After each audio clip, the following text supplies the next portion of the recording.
From Hollywood, it's time now for Edmund O'Brien as... Johnny Dollar. This is Carl Bush, Johnny. Yeah, Carl, what's new? We've currently got a marine insurance headache down here. I don't know if you're interested, but your commission would be fat.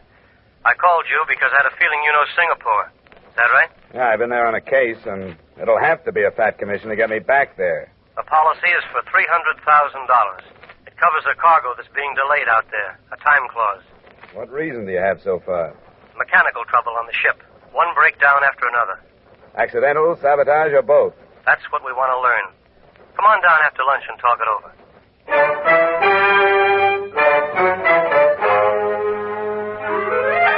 Edmund O'Brien in another adventure of the man with the action-packed expense account. America's fabulous freelance insurance investigator. Yours truly, Johnny Dollar.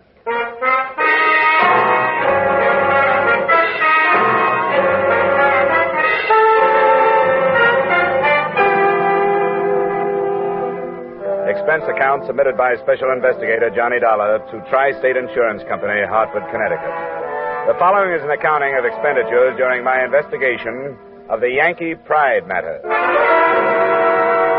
Expense account item 1, $1.50 cab fare to your office.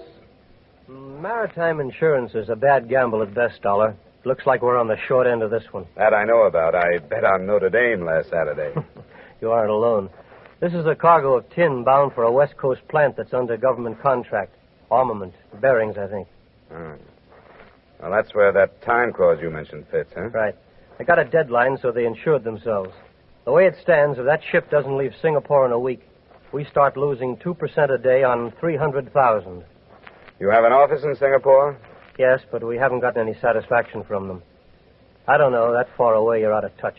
What's your man's name? Here, name's Ells, Vincent Ells. Here's the address. Yeah. Well, I guess I can get the rest of the dope from him.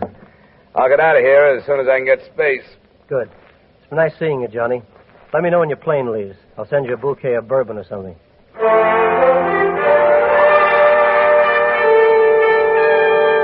Expense account item 2, $1,280 airfare and incidental expenses between Hartford and Singapore.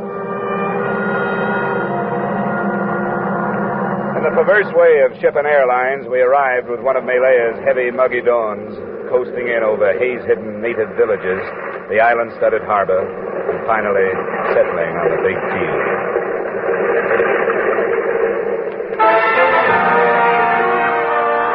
I finished customs by 9, napped in my room at the Hotel Europe till 10, and I was in Tri-State's office by 1 p.m. I'm happy to meet you, Mr. Dollar. Sit down. I trust you had a pleasant trip out. Well, it's a little too long to be pleasant, Mr. Ells, but those airline people do everything they can. Yes, you've been in the East before? A few times. Now... Then you know that the unexpected is more or less commonplace here. Hey, what are you driving at? It's possible that you've come on an extremely dangerous mission, sir. Oh? On the other hand, perhaps it's only coincidence. One of my adjusters has been killed. He was working on this case? Yes, I'm afraid he was. What have you done about it? I turned the matter over to the police. Did you mention the situation, the delayed cargo? I did, but I rather think that they categorized him as an individual rather than as an insurance adjuster. Who was he? A young Chinese, Kufo Sun, an intelligent chap. I discussed the matter with him the morning previous to his death. That was 2 days ago. And he told me he was going to visit the ship in question, the Yankee Pride. The men on board said he never arrived. You don't think his death was a coincidence, do you? Instinctively, no, but it's true that death isn't rare in some quarters here. So I've heard. Hey, did this boy of yours leave a family? Anyone I can talk to? His parents were killed in the last unpleasantness, but there's a brother. They shared quarters. I'd like to have the address. Of course. It's in Van Coulen Street. Here you are. I won't bother directing you. Any rickshaw fellow will know where it is. But I believe he's employed by a Dutch concern. Wouldn't be at home till evening. That'll work out. I want to go talk to the chief engineer of that ship first anyway. Yes, I suppose you'll have to go. I only beg of you to proceed with great caution. The ship is down at the east docks.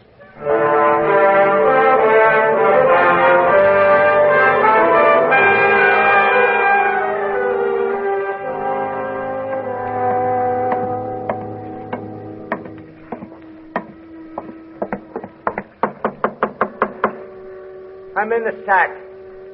Come in. Oh, sorry to bother you, Chief. What's the matter with you? Blasted fever.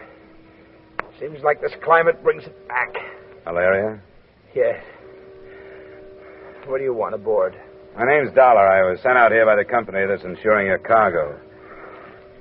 What about it? Well, they're going to start losing money if this ship doesn't get started home in a few days. Well, there's nothing they can do and nothing I can do.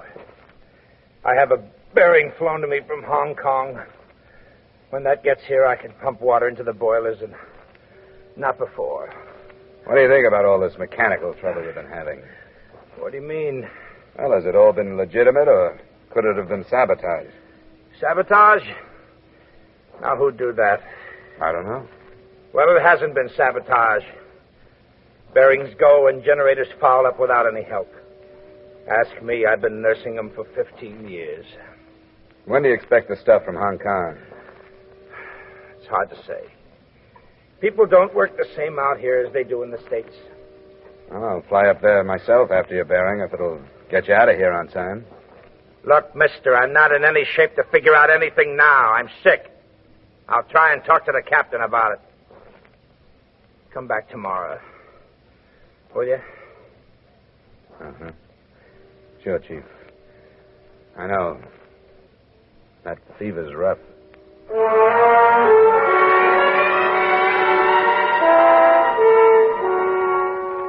After dinner that night, I rickshawed towards the address of the dead Chinese adjuster.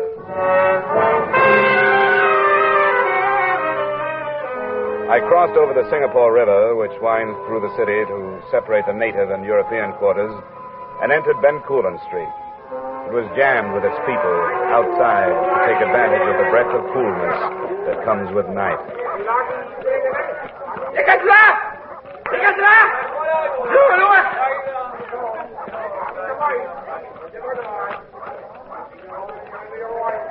Here's one. Good. Which store? I point. Good. You go some other place point. I wait. All right, you wait.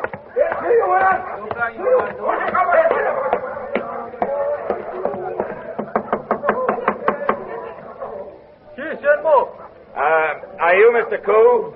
Who asked? I'm an American. I want to talk to you about your brother. I will not talk. Why do you come here? I'm working for the company where your brother worked. I came all the way from America. Why won't you talk to me? You speak the truth. Yes, I have no reason to lie. You come then. You heard in America about my brother? No, but I'm here in Singapore to do the same job he was doing when he was killed. I wondered if there was some connection. Connection? Was he killed because of what he was doing or for some other reason? I do not know. I did not know what he was doing. Are you telling the truth? Yes. What are you afraid of? Why did you tell me you wouldn't talk about your brother? I do not want to die. Why would you die? Did someone tell you that you would if you talked about it? Yes. I cannot tell anything because I know nothing. That he will not believe. Who? Come on, you can trust me. I promise you I won't mention a word of this. He who came here before the police. I told him that my brother and I speak of other things, not work. But he made promise that I die if I speak to police. Who was this man? Did you know him? No, I have never seen him. Was he Oriental or Occidental? English. He would do low work, I think. The work of frightening people for some other. Ah. And you're sure your brother didn't say anything about his work the night or day before he was killed, huh? Anything about a ship named the Yankee Pride? Nothing. I have spent many hours remembering his last words to me. He spoke only of one new thing. A woman. With Forsoon, there was always new woman. With this one, he was filled with pride and excitement. She was Malayan. Perhaps she brought him death. The man that threatened you, did he ask you about her? He asked me everything that had been talked of, but I was frightened and did not mention her. Do you know her name or where I can find her? You will keep the secret? Well, I'll lie about when I got here. I'll tell her I talked to your brother that night before he died. Her name is Randi. There's a place of an Arab in Malabar Street. It is called Billy Parker. That is where he spoke of finding her. All right. I'll see if I can. Please. Kosun's death is a very heavy sorrow. But my death is in the future. Do not come back. To speak further of this would be to waste the future. I won't come back, Mr. Koo. Thanks for the help you've given me. Goodbye.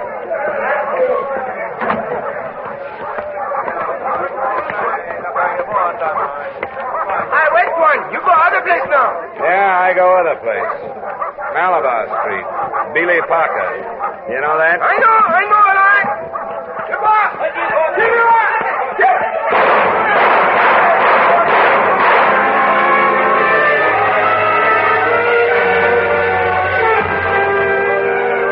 I didn't bother to go back. The crowd surging around the door I'd come out was enough to tell me what had happened. The future that Mr. Koo had been so anxious to protect had just ceased to exist.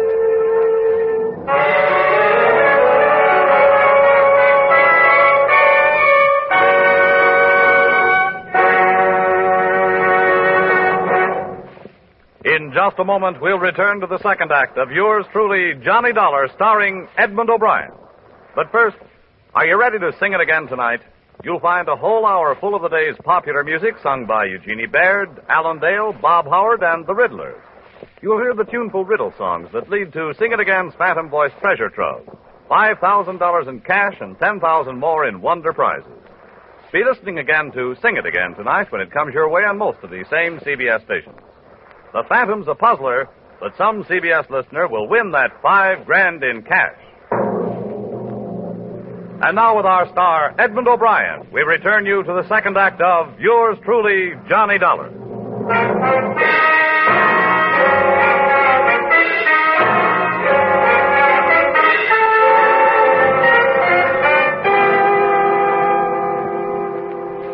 Telephones are still at a premium in the native quarters of Singapore.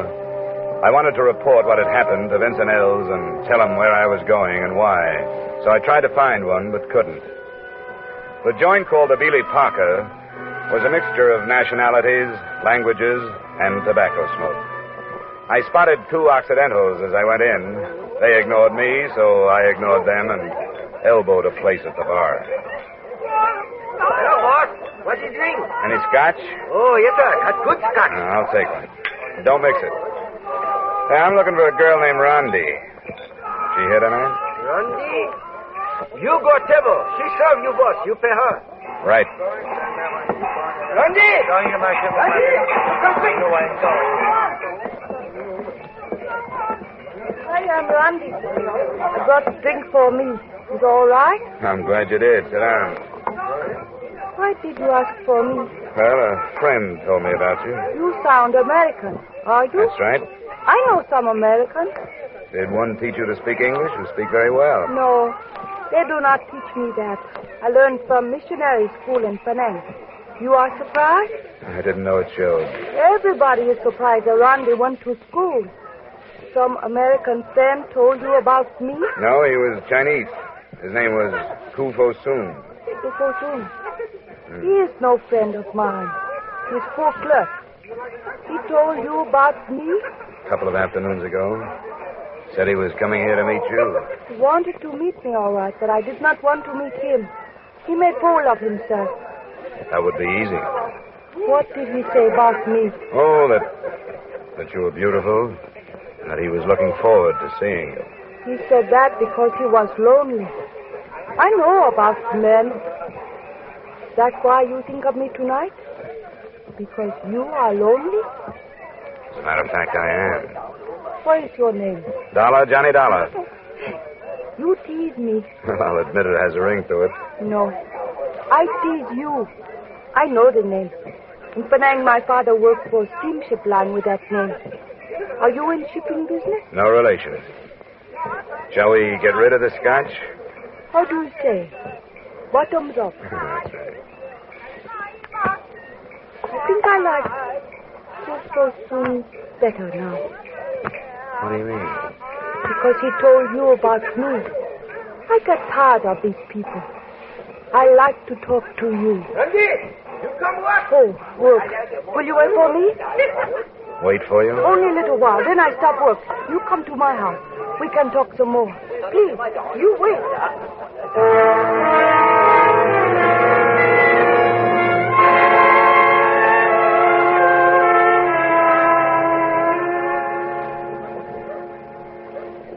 Rondi, are you lying to me, or don't you really know that Khufu Soon is dead? He is dead? I only knew him that one time. Not as well as I know you. How should I find out? Why should I lie to you? Because the chances are that you're the last person to see him before he was killed. How do you know that? Because he was on his way to meet you, and he never came back.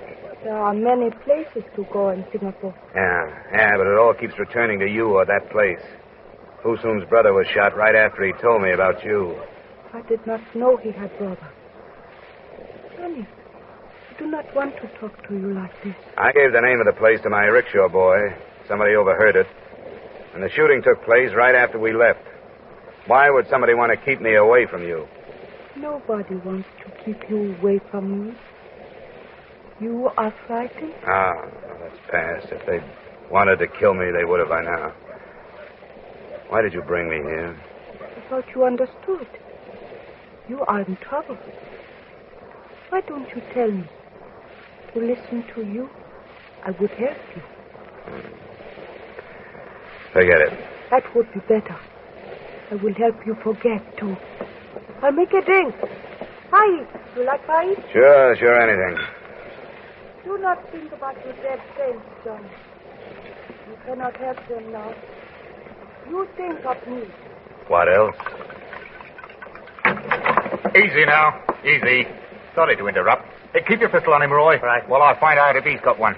He's not on. Well, you should know, dearie. Well, now, ain't you going to get up? I don't see why I should. Because we're going for a little drive, that's why you should. Are you coming like a gentleman or otherwise? Roy, yeah? Oh.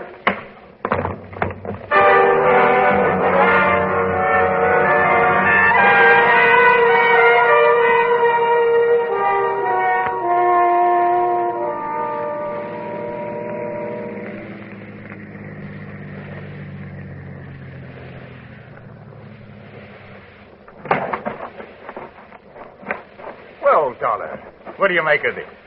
You go to sleep in a river shack? You're not careful now. Stay on your feet. Hey, you wake up on the threshold of a blasted mansion. Here, give me a hand, Roy. You can't hold his feet yet. Right. You know, you're an important man, Dollar. But don't get big-headed. There's them that's more important. Major, here we are. I'm in the library. Come along. Right you are. Go on, straight ahead. What on earth have you done to him? He was quite violent, sir. Here, help him to the chair. I'd hoped this wouldn't happen, Mr. Dollar. Let me look at you. Don't bother. You'll get a foot in the face if you get close enough. I promise you that. Oh, I see.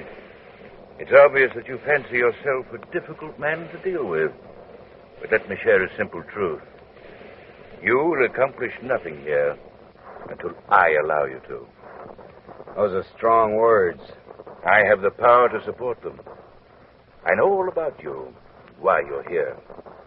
My chief engineer will see that the Yankee Pride does not move until I give the word. And when will that be? When I am ready to leave for Mexico. You're crazy. That ship isn't going to Mexico. Oh, yes, it is, Mr. Dollar. Because I have paid well for passage there. You don't buy ship's articles. The Yankee Pride says she's going to San Francisco. One can buy anything with sufficient funds.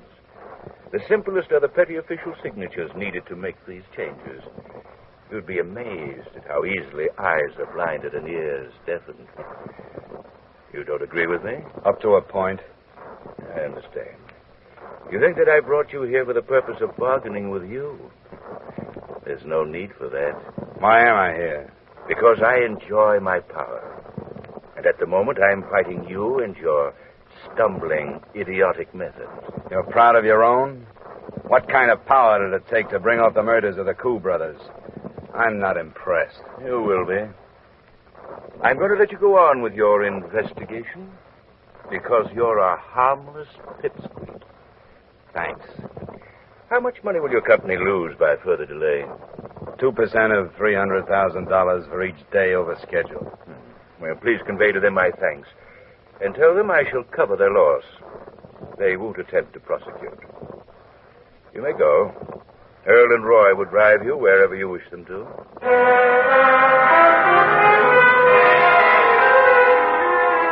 I retreated to my hotel room. But I knew one thing about him and thought I knew something else. His name, as spotted on an envelope on the way out, seemed to be Major Ralph Dixon, and I had a strong feeling that his weakness was his strength and vice versa. The man was power mad. In spite of my exhaustion, frustration didn't let me sleep too well through the rest of the night.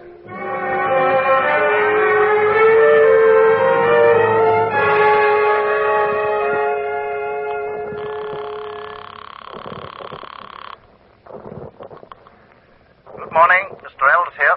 This is Dollar. Well, I'm glad you phoned. I worried about what might happen to you last night. Well, don't think for a minute that it didn't happen. What do you know about a Major Ralph Dixon? Ralph Dixon? Yeah. Why, nothing. Who is he? Well, he boasts that he's the man behind our trouble. He's crazy, and I really mean that. Oh? He claims that he's bribed everybody concerned with the Yankee Pride sailing, including port officials. Mr. Dollar, you sound serious. I believe him. Look, you have better entree here than I have. Would you see that you can learn something about the ship's papers being changed to include a Mexican port? Oh, there was no Mexican port. I know that. Well, he says there is. And see what you can learn about his visas and passport. And you might even check customs. He's holding the sailing up for something. I say, what are you going to be doing? Well, I'll start at the other end. I know my way around the bottom.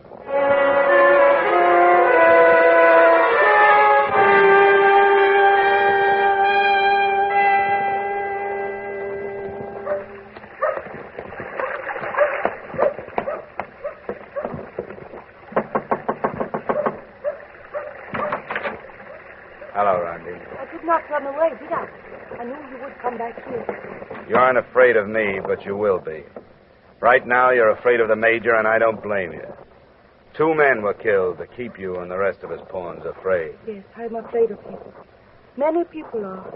You and 1 or 2 others are going to have to protect him by taking the blame for those 2 murders. You know that, don't you? I said there would be no trouble. That was before I came to town. I say there is going to be trouble. Because I'm going to turn you in. And the Major is so powerful that nobody will believe you when you tell the truth. You will pay for it all. Yes. I believe that. Well, don't you want to help yourself if you can? Why? You know his power. Not like you do, and I don't want to.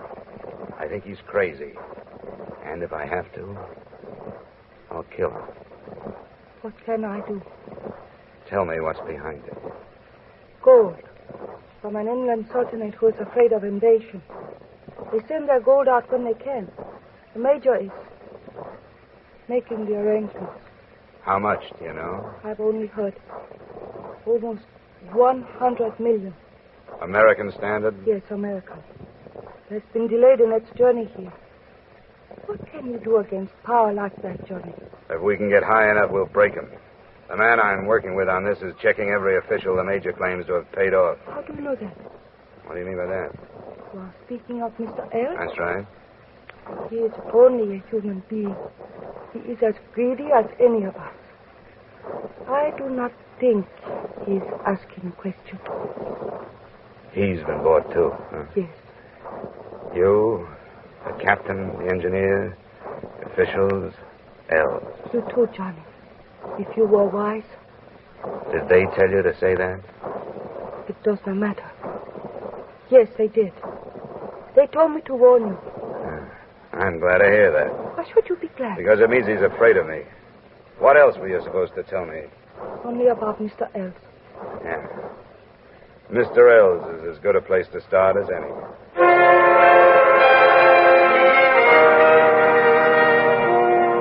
A check on the tri-state office told me that Els had left for home, so I followed him there.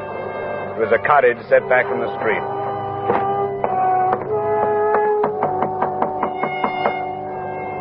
No one answered my knock.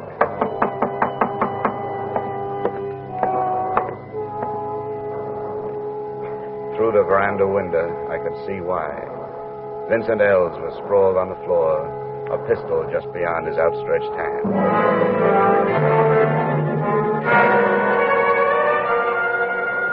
On the way to Major Dixon's, I stopped at my hotel long enough to get an automatic out of my luggage.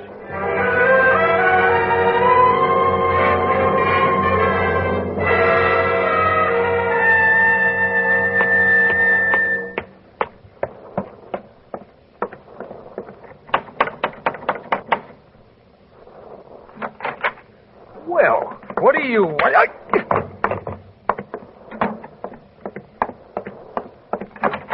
What's the meaning of this? I just left Vincent L's house.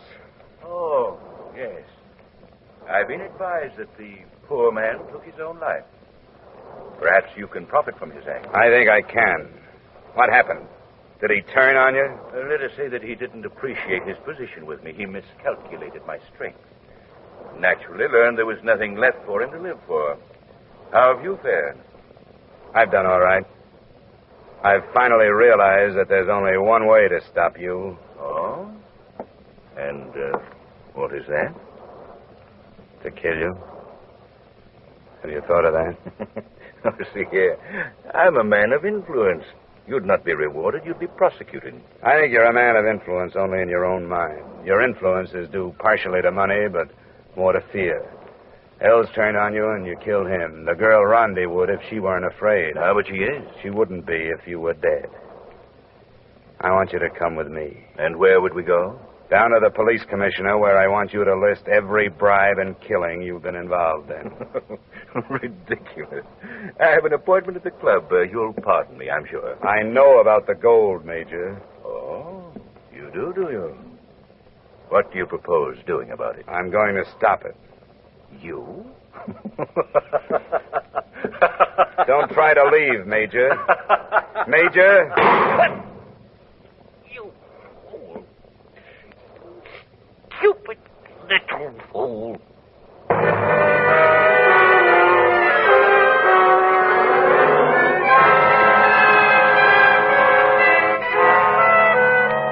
I didn't kill him. As it turned out, I didn't have to. Police investigation of the shooting brought out all the truth. The gold was confiscated when it arrived, and after 3 days of questioning, I was released. Remarks? You may lose 2 days on the Yankee Pride schedule, but to balance that, you also lost Mr. Ells, an agent you can do without. Expense account item 4, $300 miscellaneous. Expense account item 5, same as item 2. Expense account total, $2,686. Yours truly, Johnny Dollar.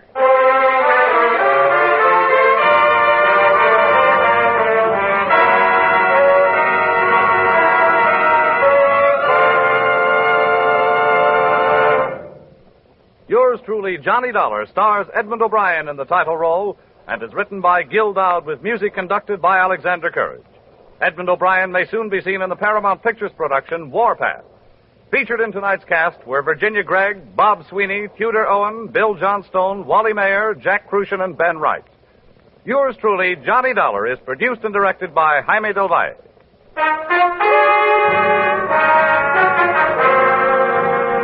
This is Bob Stevenson inviting you to join us next week at this time when we'll again bring you Edmund O'Brien as... Yours truly, Johnny Dollar.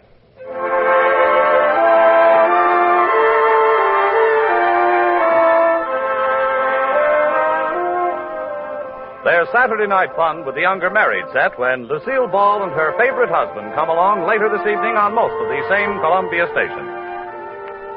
Now stay tuned for Vaughn Monroe's Caravan, which follows immediately on most of these same CBS stations.